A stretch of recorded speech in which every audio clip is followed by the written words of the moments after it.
Apakah kamu berpikir bahwa cinta sejati tidak bisa diraih hanya dengan kekuatan kemauan? Banyak yang percaya bahwa cinta adalah gabungan antara takdir, emosi, dan keberuntungan, dan itu memang ada benarnya. Namun, bagaimana jika kamu bisa memenangkan hati orang yang kamu inginkan menggunakan prinsip stoikisme?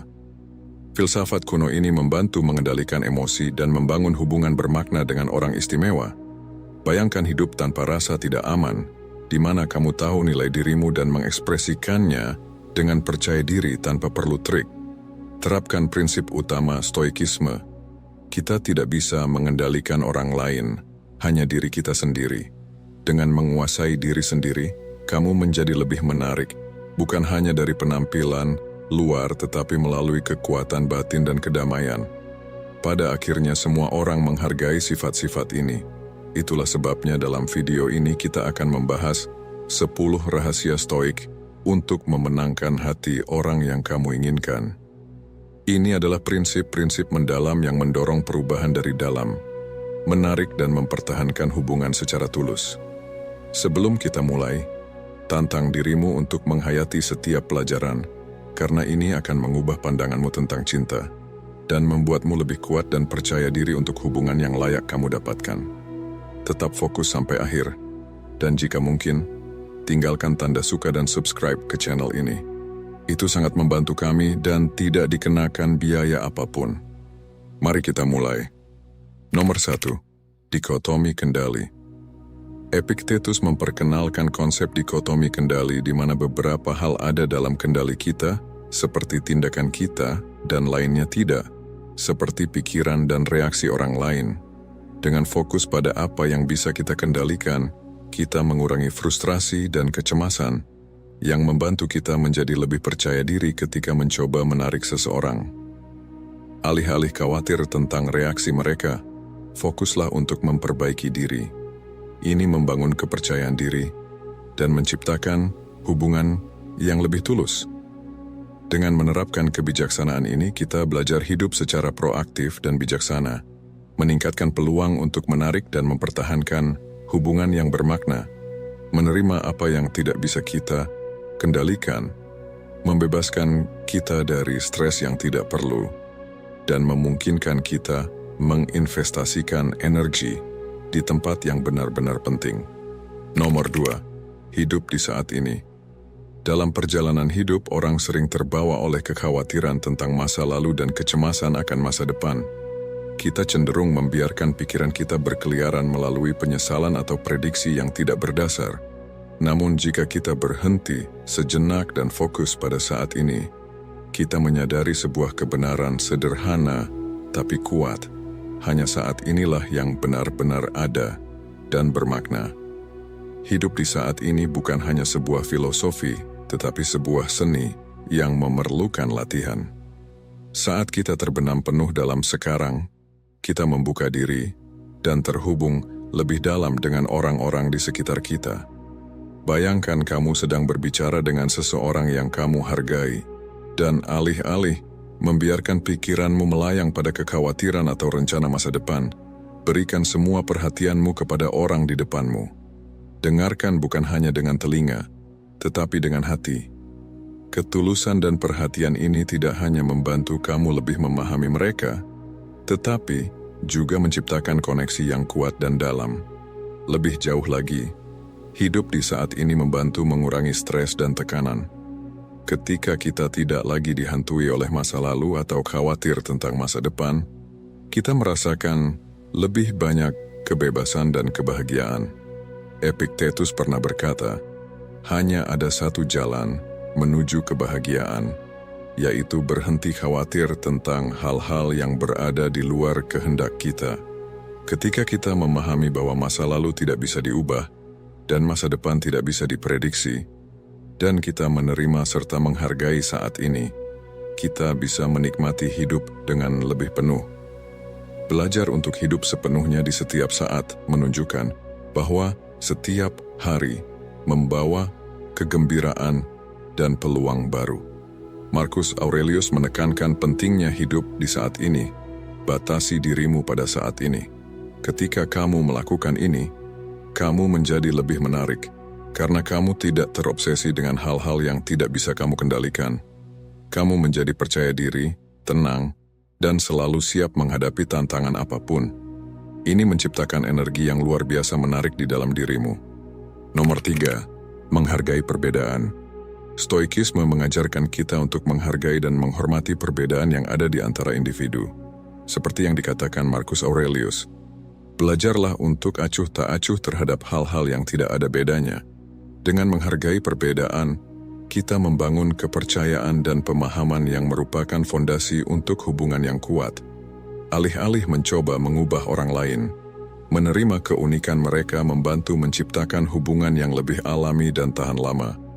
Perbedaan menawarkan peluang untuk tumbuh dan mengeksplorasi, menjadikan hubungan lebih kaya dan bertahan lama. Ketika kamu menghargai kualitas unik seseorang, kamu mempromosikan lingkungan penerimaan dan cinta.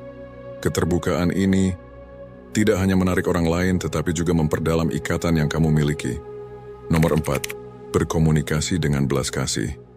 Belas kasih dalam komunikasi dimulai dengan mendengarkan. Marcus Aurelius dalam karya meditasi menyarankan, kapanpun kamu hendak menemukan kesalahan pada seseorang, tanyakan pada dirimu sendiri, kesalahan mana dalam diriku yang paling mirip dengan yang akan aku kritik ini. Kutipan ini mengingatkan kita bahwa alih-alih mengkritik atau menyalahkan, kita seharusnya merefleksikan kekurangan kita sendiri. Luangkan waktu untuk memahami dan berempati dengan orang lain. Ketika kamu mendengarkan dengan belas kasih, kamu tidak hanya mendengar dengan telinga tetapi juga dengan hati, menciptakan koneksi yang dalam yang akan dihargai oleh orang lain. Dalam proses komunikasi, selalu tempatkan dirimu di posisi orang lain. Ini membantumu lebih baik memahami perjuangan, keinginan, dan emosi mereka. Ketika kamu menunjukkan belas kasih dalam komunikasi, kamu menarik orang-orang yang sejalan denganmu, yang akan mendukung dan menghargaimu. Untuk benar-benar memiliki belas kasih, kamu perlu melakukan refleksi diri untuk memahami bahwa semua orang itu serupa. Kita semua memiliki kekuatan dan kelemahan, ketakutan dan hal-hal yang membuat kita bahagia. Pelan-pelan untuk memahami alasan di balik tindakan seseorang. Mereka mungkin bereaksi terhadap ketakutan mendalam yang mereka sendiri tidak sadari, bukan karena kamu. Seneca juga menekankan, kita lebih sering menderita dalam imajinasi daripada dalam kenyataan. Kutipan ini mengingatkan kita bahwa kadang-kadang sedikit empati dan pemahaman bisa membantu orang lain mengatasi kekhawatiran imajinatif yang ada dalam pikiran mereka. Tanyakan pada dirimu, pernahkah kamu mencoba mendengarkan orang lain dengan penuh perhatian dan belas kasih? Apa hasilnya? Ketika kamu benar-benar peduli dan menunjukkan rasa hormat kepada orang lain, kamu akan melihat bahwa hubungan menjadi lebih dekat. Orang umumnya tertarik pada mereka yang membuat mereka merasa didengar dan dipahami. Berkomunikasi dengan belas kasih tidak hanya membantu kamu menarik teman yang kamu inginkan, tetapi juga membangun hubungan yang kuat dan tahan lama. Ini menciptakan lingkungan di mana pemahaman, rasa hormat, dan kasih sayang sejati diprioritaskan. Ketika kamu berkomunikasi dari hati, kamu akan menemukan bahwa orang lain secara alami tertarik pada kehangatanmu. Ketulusan adalah kekuatan dari belas kasih dan komunikasi. Nomor 5, jaga integritas pribadi. Dalam filosofi Stoik, menjaga integritas pribadi adalah landasan hidup yang berharga dan kunci untuk benar-benar menarik dan mempertahankan orang yang kamu inginkan. Seneca, salah satu filsuf Stoik terkenal, pernah berkata, "Jika itu tidak benar, jangan lakukan. Jika itu tidak benar, jangan katakan." Kutipan ini mengingatkan kita bahwa integritas melibatkan konsistensi dalam melakukan dan mengatakan hal yang benar, tanpa memedulikan situasi. Ketika kamu menjaga integritasmu, kamu menjadi seseorang yang berprinsip, tidak mudah tergoda, atau dipengaruhi oleh tekanan luar. Bayangkan kamu sedang mencoba menarik seseorang yang benar-benar kamu inginkan. Apa yang akan membuat orang tersebut tertarik kepadamu? Bukan kata-kata manis atau tindakan mencolok, tetapi ketulusan dan konsistensi dalam cara hidupmu. Orang tertarik kepada mereka yang bisa mereka percaya, dan kepercayaan ini hanya bisa dibangun ketika kamu hidup sesuai dengan nilai-nilaimu. Integritas lebih dari sekadar menepati janji. Ini berarti tidak melakukan apapun yang bertentangan dengan hati nuranimu, bahkan saat tidak ada yang melihat. Tanyakan pada dirimu, prinsip-prinsip apa yang tidak bisa kamu langgar? Nilai penting apa yang kamu kejar dalam hidup? Apakah kamu bersedia mempertahankan prinsip-prinsipmu dalam situasi sulit? Apakah kamu memiliki keberanian untuk menolak godaan, betapapun menggoda mereka? Dengan merenungkan pertanyaan-pertanyaan ini, kamu akan melihat bahwa integritas tidak hanya membawa ketenangan pikiran, tetapi juga berfungsi sebagai daya tarik yang kuat bagi orang lain. Ketika kamu hidup setia pada prinsip-prinsipmu, kamu memancarkan ketulusan dan keandalan, membuat orang lain merasa aman dan tertarik padamu.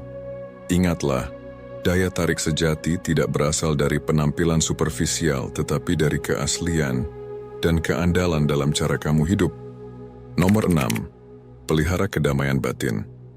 Mungkin kamu bertanya-tanya bagaimana stoikisme, filosofi yang fokus pada disiplin diri, berkaitan dengan cinta. Semua dimulai dari dalam. Stoikisme mendorong kita untuk melihat ke dalam dan mengembangkan kedamaian batin. Jika kamu ingin menarik seseorang yang istimewa dalam hidupmu, langkah pertama adalah mengenal dan memelihara kedamaian dalam jiwamu. Bayangkan menghadapi tantangan dan tekanan sepanjang hari, tetapi alih-alih membiarkan semuanya mengganggumu, kamu menemukan kedamaian di dalam dirimu. Kamu memahami bahwa kamu tidak bisa mengubah tantangan ini. Satu-satunya hal yang bisa kamu ubah adalah reaksimu terhadapnya. Dengan melakukan ini, kamu fokus pada cara menghadapi tantangan dan mengurangi stres. Ketika kamu memancarkan kedamaian dan stabilitas, orang-orang di sekitarmu memperhatikan dan tertarik pada energimu yang positif. Itulah sebabnya membangun kedamaian batin tidak hanya menguntungkan dirimu, tetapi juga membantu menarik orang yang kamu inginkan. Marcus Aurelius menekankan, kamu memiliki kekuatan atas pikiranmu, bukan atas peristiwa di luar. Sadari ini, dan kamu akan menemukan kekuatan. Kutipan ini mengingatkan kita untuk fokus pada diri sendiri. Untuk menarik cinta, kamu harus memulai dari dalam dengan mengembangkan rasa cinta diri yang tulus. Lihatlah ke dalam untuk mengenali nilai-nilai dirimu, identifikasi kekuatan dan kelemahanmu, dan bedakan apa yang bisa kamu kendalikan dari apa yang tidak bisa kamu kendalikan. Kamu tidak perlu berubah demi memenuhi harapan orang lain. Jadilah diri sendiri dan berusaha menjadi versi terbaik dari dirimu. Kamu tidak bisa memaksa seseorang untuk mencintaimu. Perasaan orang lain ada di luar kendalimu. Yang bisa kamu lakukan adalah menetapkan niat yang jelas, membersihkan pikiranmu untuk menerima cinta, dan memelihara kedamaian dalam jiwamu. Jangan khawatir, cinta mungkin datang ketika kamu paling tidak mengharapkannya. Percayalah pada waktu alam semesta. Selalu ingat bahwa kedamaian batin bukanlah tujuan, tetapi perjalanan. Bersabarlah dan gigih, dan kamu akan menemukan hidupmu menjadi lebih damai dan bahagia. Menarik orang yang kamu inginkan. Nomor 7. Fokus pada perbaikan diri.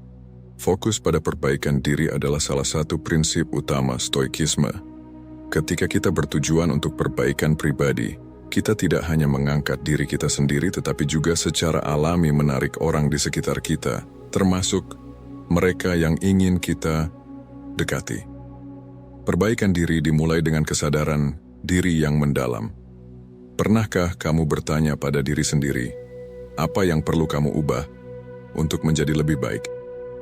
Ini memerlukan refleksi diri dan keberanian untuk mengakui kelemahanmu. Melalui introspeksi, kita menemukan kekuatan batin dan potensi tanpa batas dalam diri kita. Ketika kita meningkatkan diri kita untuk selaras dengan cinta yang kita cari, kita akan menarik orang yang kita inginkan. Namun, ini tidak berarti mengubah siapa kamu demi memenuhi harapan orang lain. melainkan mengembangkan kualitas cinta, belas kasih, dan pemahaman dalam dirimu. Perbaikan diri juga melibatkan pengembangan keterampilan interpersonal seperti komunikasi, mendengarkan, dan empati. Saat kita menjadi lebih selaras dengan emosi dan pikiran orang lain, kita bisa lebih mudah membangun dan mempertahankan hubungan yang tahan lama. Berkomunikasi dengan belas kasih dan pemahaman tidak hanya membuat orang lain merasa dihargai, tetapi juga menciptakan koneksi yang mendalam. Pernahkah kamu merasa tertarik pada seseorang karena mereka mendengarkanmu dengan tulus dan penuh pemahaman? Akhirnya, perbaikan diri bukan hanya perjalanan pribadi, tetapi juga cara untuk menjadi lebih menarik di mata orang lain. Ketika kita terus-menerus berusaha menjadi versi terbaik dari diri kita, kita memancarkan energi positif yang tidak bisa diabaikan orang lain. Seperti yang dikatakan Marcus Aurelius, jangan buang waktu lagi berdebat tentang apa yang harus menjadi orang baik. Jadilah dia. Dengan menjadi orang yang lebih baik setiap hari, kita akan menarik orang-orang yang kita inginkan dalam hidup kita. Nomor 8, bersyukur. Jika saya mengatakan bahwa orang yang menarik adalah orang yang merasa bersyukur, bahkan saat menghadapi tantangan hidup, bagaimana perasaanmu? Apakah tampak tidak realistis dan sulit dipercaya? Menurut filosofi Stoik, inilah yang benar-benar mendefinisikan orang yang menarik. Kesulitan dan hambatan dalam hidup adalah hal-hal yang tidak ada di antara kita yang ingin hadapi. Namun kita perlu memahami bahwa pengalaman negatif ini berada di luar kendali kita. Kita hanya bisa mengendalikan reaksi kita terhadapnya. Alih-alih mengeluh dan menyebarkan energi negatif ke sekitarmu, mengapa tidak mencoba mengubah sedikit perspektifmu? Tantangan muncul ketika kamu belum cukup kuat atau cukup dewasa untuk menyelesaikan suatu masalah, sehingga mereka menjadi kesempatan untuk belajar hal-hal baru dan memperbaiki dirimu. Tanyakan pada dirimu, apakah kamu merasa tertarik pada orang yang selalu mengeluh tentang masalah mereka tanpa mencari solusi? Mungkin tidak. Filsuf Epictetus pernah berkata, dia adalah orang bijak yang tidak meratapi hal-hal yang tidak dia miliki, tetapi bersyukur atas apa yang dia miliki. Kutipan ini mengingatkan kita akan pentingnya mengubah perspektif dalam hidup. Ketika kamu fokus pada hal-hal positif, kamu memancarkan energi positif. Ini tidak hanya memperbaiki suasana hatimu, tetapi juga memengaruhi orang-orang di sekitarmu. Bersyukur tidak hanya membuatmu lebih menarik di mata orang lain, tetapi juga membantumu mempertahankan stabilitas mental dalam situasi apapun. Ketika kamu bersyukur, kamu lebih sedikit dipengaruhi oleh faktor-faktor eksternal dan lebih mudah fokus pada nilai-nilai inti. Nomor 9, rendah hati. Apakah kamu merasa tertarik pada orang yang terus-menerus menyombongkan diri?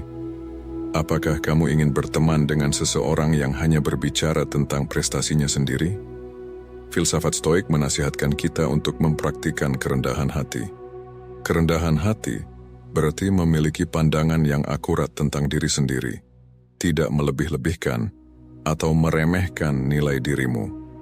Ini adalah pendekatan yang seimbang dan realistis dalam berinteraksi dengan dunia. Kerendahan hati bukan hanya kebajikan moral, tetapi juga alat yang kuat untuk membangun dan mempertahankan hubungan. Marcus Aurelius menekankan pentingnya kerendahan hati. Dia menulis, terimalah tanpa kesombongan, lepaskan tanpa perjuangan. Kerendahan hati membantu kita menyadari bahwa setiap orang memiliki nilainya sendiri dan bahwa tidak ada yang menjadi pusat alam semesta. Ketika kita mempraktikkan kerendahan hati, kita menjadi lebih mudah didekati, disukai, dan dapat dipercaya oleh orang lain. Ini sangat penting ketika kamu ingin menarik seseorang secara spesifik karena kerendahan hati membuatmu terlihat tulus dan dapat diandalkan. Nomor 10, cari kebijaksanaan. Mengejar kebijaksanaan adalah hal yang sentral dalam stoikisme. Marcus Aurelius menekankan, Kebahagiaan hidupmu tergantung pada kualitas pikiranmu. Dengan terus-menerus mencari kebijaksanaan, kita meningkatkan diri kita sendiri. Dan secara alami, menarik orang-orang yang tertarik pada kedalaman dan wawasan kita. Kebijaksanaan meningkatkan pertumbuhan emosional dan spiritual, membuat kita lebih mampu membentuk hubungan yang bermakna. Ketika kita fokus pada pertumbuhan pribadi, cinta menjadi bagian alami dari perjalanan kita, bukan sumber stres. Tujuan akhirnya bukanlah untuk memanipulasi atau mengendalikan orang lain, tetapi untuk mengembangkan kehidupan yang penuh kebebasan, kebahagiaan, dan penguasaan diri. Dengan demikian, kita menciptakan kehidupan yang otentik dan memuaskan yang secara alami, menarik orang yang kita inginkan. Menghayati prinsip-prinsip stoik ini membantumu menjadi versi terbaik dari dirimu. Dengan fokus pada pertumbuhan batin dan pemahaman, kamu secara alami menarik hubungan yang bermakna. Ingatlah, cinta sejati dan koneksi datang dari keaslian, integritas, dan pemahaman yang mendalam tentang diri sendiri dan orang lain. Terima kasih telah menonton. Bagi Anda yang telah mengikuti hingga saat ini, silahkan komentar filosofi hidup stoik, agar saya tahu Anda telah menonton video ini hingga akhir, dan saya juga akan meninggalkan beberapa konten yang mungkin Anda sukai. Sampai jumpa.